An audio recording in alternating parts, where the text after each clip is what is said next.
All right. Hello and welcome back. This video is about another book by Byung-Chul. I picked up the wrong book almost. The Crisis of Narration. This is the right one. The Crisis of Narration. The original German edition was published in 2023. The English translation done by Daniel Steuer was published last year, 2024, by Polity. Speaking of 2024, last year and actually last February, on February 3rd, as it turns out, to be very specific, unnecessarily specific. On February 3rd last year, I posted a review and discussion of this work by Byung-Chul, The Scent of Time. And I think that these two books are most closely related to each other, most closely connected among the works that I've read so far. The 10, 12 or so books that I've read by Byung-Chul. The Crisis of Narration is very closely related to the themes and topics explored in The Scent of Time. And in my video last year, I mentioned how much The Scent of Time reminded me of Walter Benjamin and Walter Benjamin's essay, The Storyteller. The reflections on the works of Nikolai Leskov. So I was happy to find that Byung-Chul actually is inspired in this work, directly inspired by Walter Benjamin, among other people. But Benjamin, I would say, is the primary inspiration in this work, in addition to other people like Peter Handke, even Sigmund Freud, Susan Sontag, Hannah Arendt. I prefer The Scent of Time. I'll tell you a little bit more about why. I mean, not just because it's a more substantial, longer book. The Scent of Time is about 115 pages. The Crisis of Narration is about 70 pages long. Without the notes, 68 pages. So it's a little bit too lean. Some of the threads, some of the lines of thought are not explored sufficiently, I think. And Han's assertions, statements, the way he's dealing with the themes is a little bit too black and white.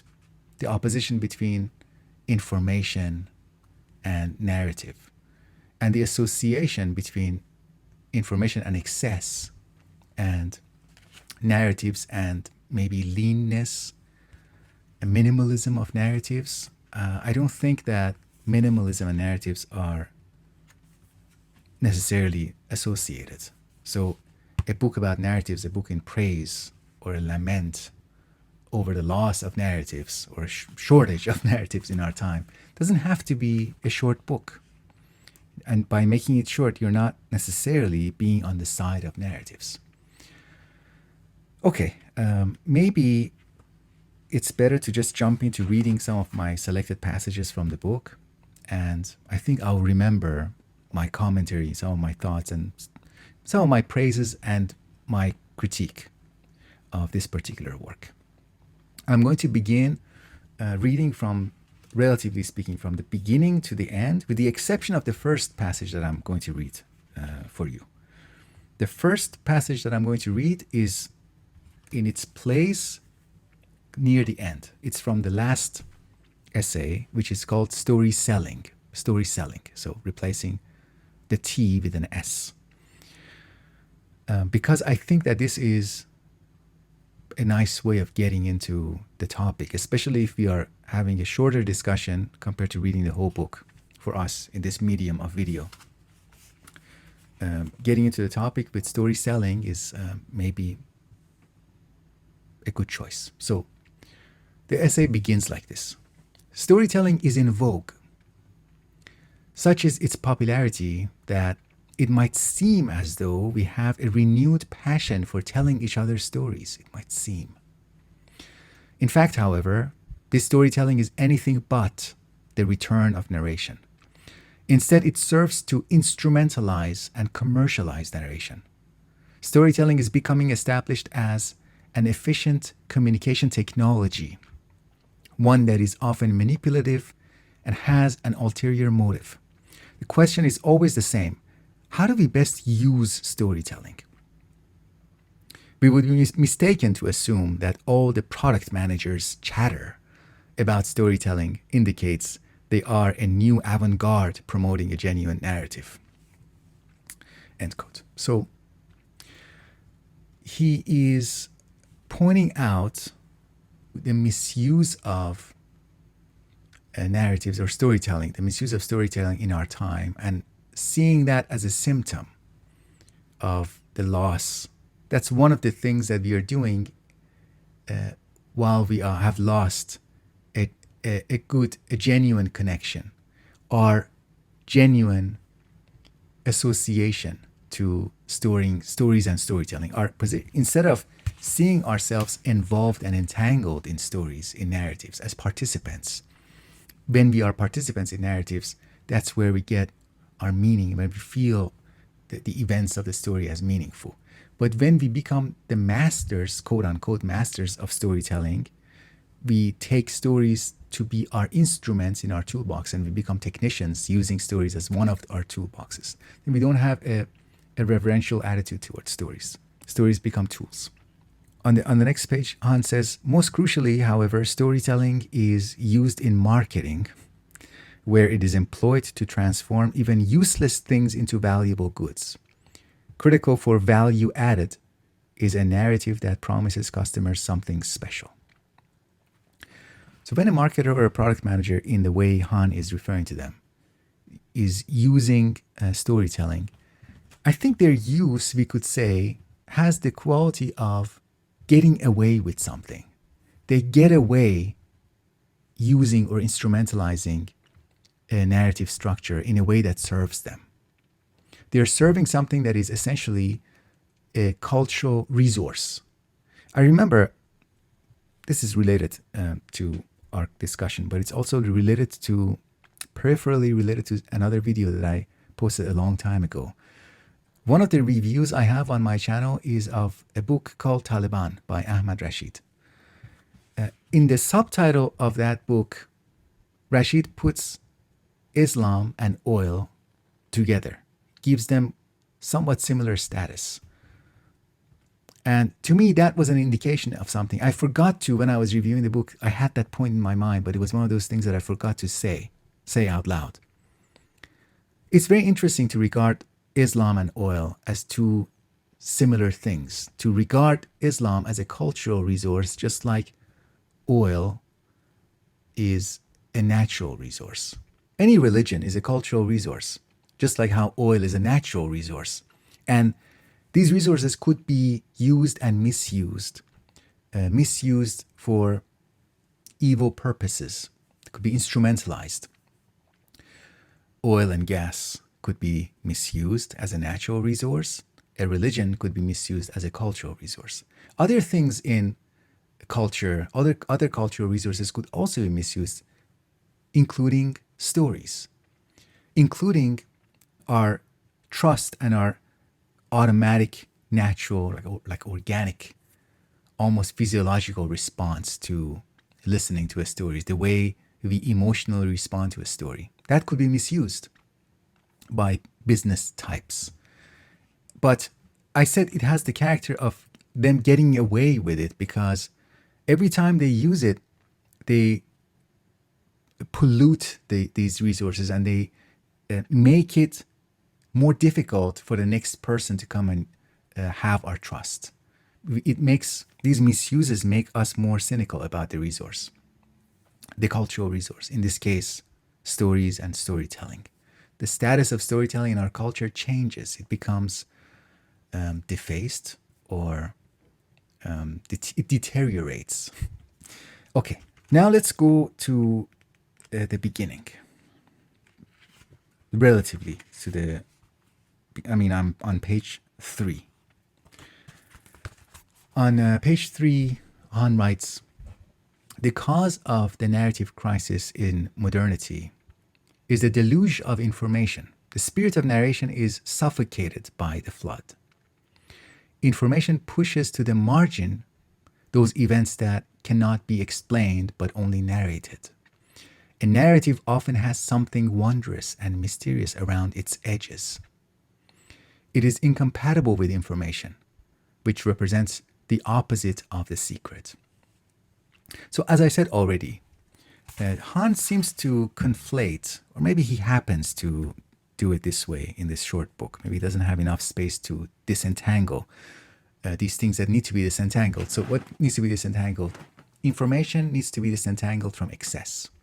Information has to do with an attitude. I agree with him when he says this attitude is against secrets. It sees the information-centered attitude, sees secret as at best as an inconvenience or as a lack that needs to be overcome. Whereas the narrative-oriented attitude sees secret as something that motivates, as something that draws us in. Oh, what is the secret? Let us listen to the rest of the story. Let us read the rest of the story. Let us get closer to the storyteller. Let us listen more closely to the storyteller. All these gestures of getting together, listening better, listening more closely. All these things they're all motivated by this awareness of a secret. So a secret has a place in storytelling, in narratives. But in a world of only information, it has no place. Oh, I wanted to say this. I almost forgot. Information and excess need to be disentangled, because the attitude of information is compatible with having a little bit of information. You start accumulating information. You accumulate. You add one bit of information, one bit of data, and then you add a little bit more. And now somebody will ask, do you have information about this thing, this field, this question? And you can say, no, not yet. I have a little bit of information. That kind of talk makes sense, which is to say, information is not always in excess. On the other hand, narrative form isn't always lean. It is not always minimal. You can have very elaborate narratives with lots of subplots, lots of characters involved, many layers and many twists and turns and flashbacks and flash forwards. The narrative attitude, the narrative approach is not necessarily against excess. And information is not always in favor of, it's not always coming with excess. It might be better to say that the narrative mindset doesn't have a desire for excess, whereas information moves towards excess. But the information mindset moves towards excess in a way that is fundamentally indifferent. It just mechanically moves towards excess. So it is a little bit more complicated. Okay, let's jump ahead to page 5. Storytelling requires a state of relaxation, another quality of the difference in mindset, in attitude. Storytelling requires a state of relaxation. For Walter Benjamin, the apogee of mental relaxation is boredom. It is the dream bird that hatches the egg of experience. That's a quote from Walter Benjamin. Now, I can't resist but give you the fuller quote from Walter Benjamin.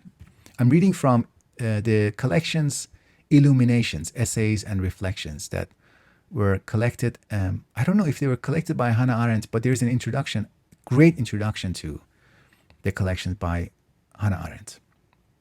We read here, quote, if sleep is the apogee of physical relaxation, boredom is the apogee of mental relaxation. Boredom is the dream bird that hatches the egg of experience. A rustling in the leaves drives him away. His nesting places, the activities that are intimately associated with boredom, are already extinct in the cities and are declining in the country as well. With this, the gift for listening is lost, and the community of listeners disappears. That was from page 35 of Illuminations. Okay, let's go back to the crisis of narration. I'm reading from page 7. The rush of information and communication is stupefying. We are no longer masters of our communication. So this is another quality. Masters, trying to be master, but precisely for that reason, failing. Let me go back. We are no longer masters of our communication. Rather, we are subject to an accelerated exchange of information that escapes our conscious control. Communication is increasingly controlled by external forces. It seems to be guided by an automatic mechanical process that is directed by algorithms, a process of which we are, however, unaware. We are at the mercy of the algorithmic black box. Human beings are reduced to data sets that can be controlled and exploited. Next essay, Poverty of Experience. I'm reading from page 10. Benjamin holds that the storyteller is a man or a woman, a person, who has counsel for his listeners. Oh, this is too good. One more time. Benjamin holds that the storyteller is a man who has counsel for his listeners. Counsel. Such counsel does not simply provide solutions to problems. Rather, it suggests how a story is to be continued. The one seeking counsel and the counselor both belong to a narrative community. Those seeking counsel must themselves be able to narrate. In real life, counsel is sought and given in a narrative context. As wisdom, it is woven into the fabric of real life. Wisdom is embedded in life as narrative. Now, by contrast, its place is taken by problem-solving techniques.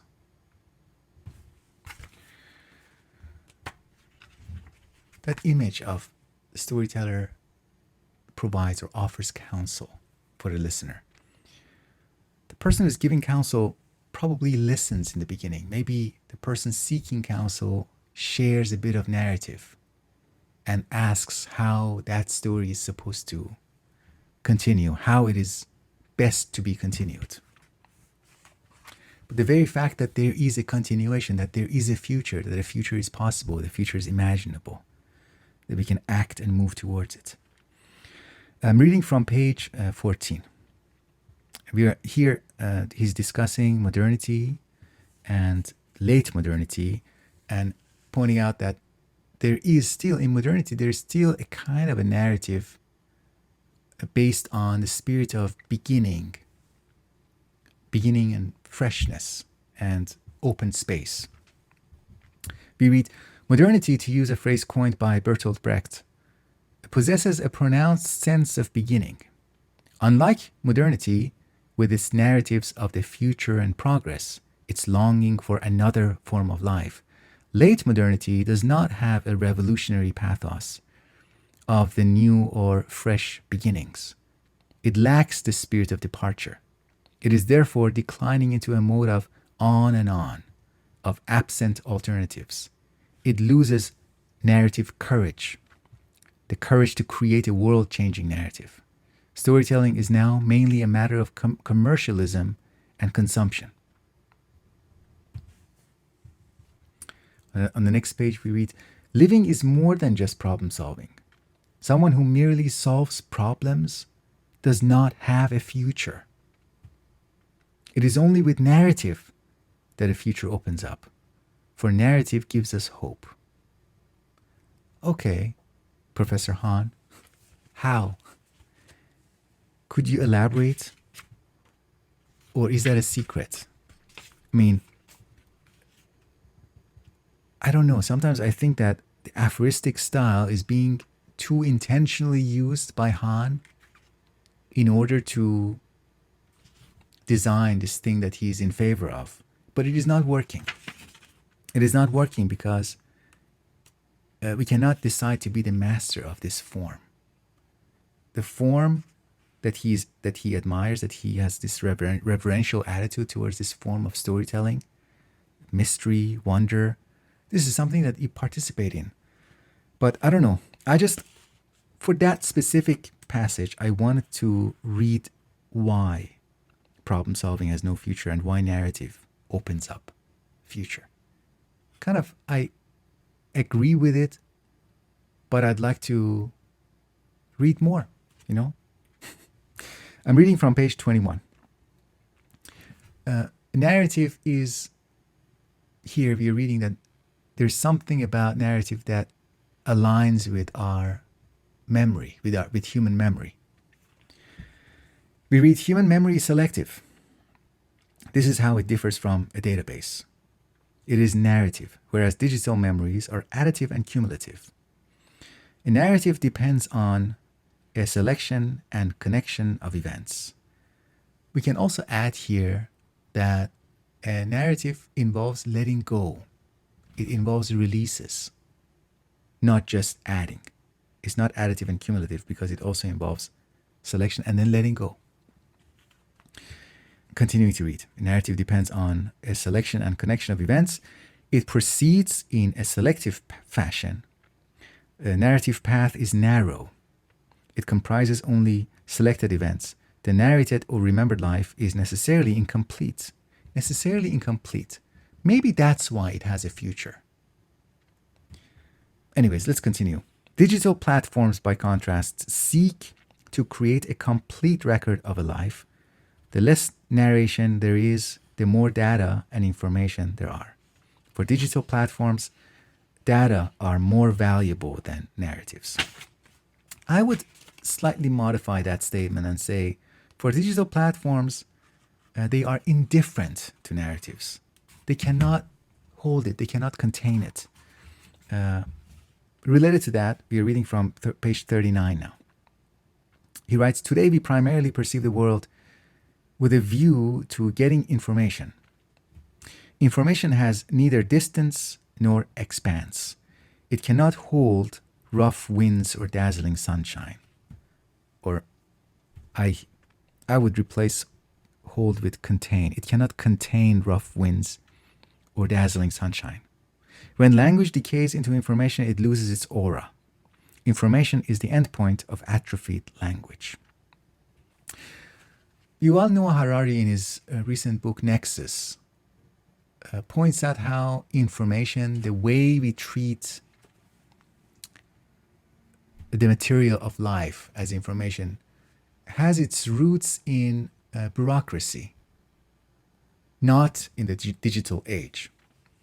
And if we accept that, then the language does decay in the hands of bureaucrats, because they already have the categories with which they are organizing data in mind. They already have set those categories.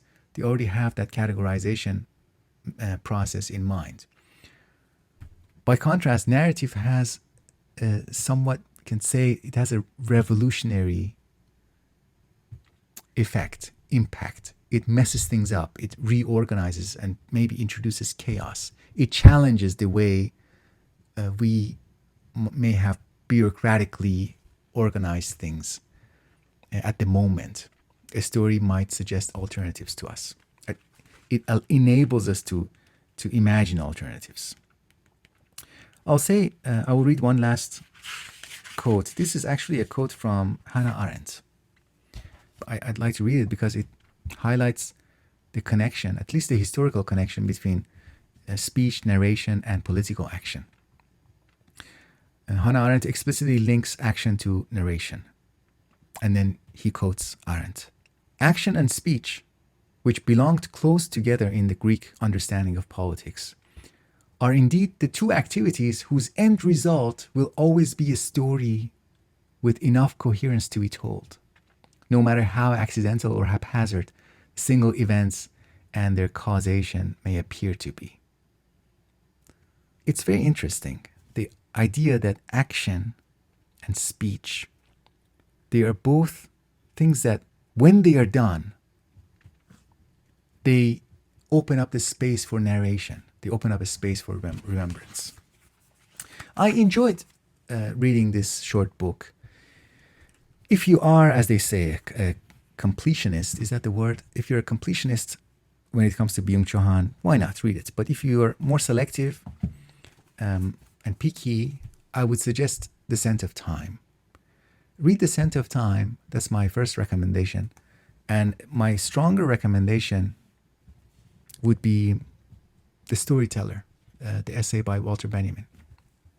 Because one of the reasons is that Walter Benjamin, in that essay and in other places, in his other works, other writings, the thing that he is lamenting, the thing that he says that we are losing, like aura, like these qualities of time, he is bringing them. He is supplying the things that he says we are losing.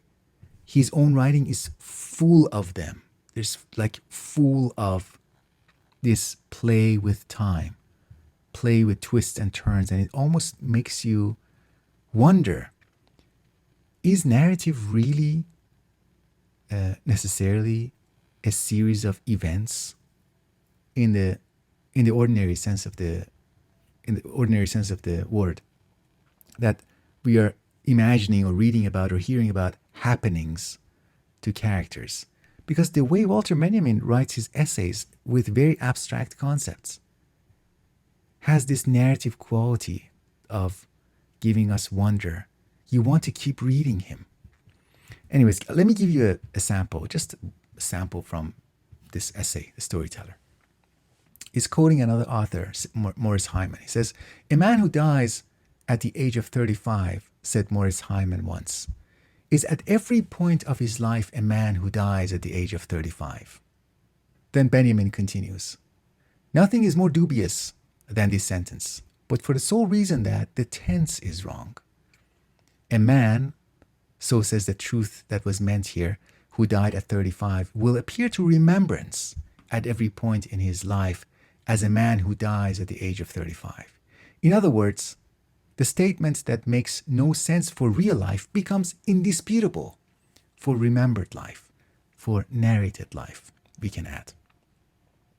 The nature of the character in a novel cannot be presented any better than is done in this statement, which says that the meaning of his life is revealed only in his death. But the reader of a novel actually does look for human beings from whom he derives the meaning of life. Therefore, he must, no matter what, know in advance that he will share their experience of death. If need be, their figurative death, the end of the novel, but preferably their actual one. How do the characters make him understand that death is already waiting for them? A very definite death at a very definite place. That is the question which feeds the reader's consuming interest in the events of the novel. That's from page 46 of Illuminations, Essays and Reflections. Thank you very much for listening, for your attention, and I will speak with you next time.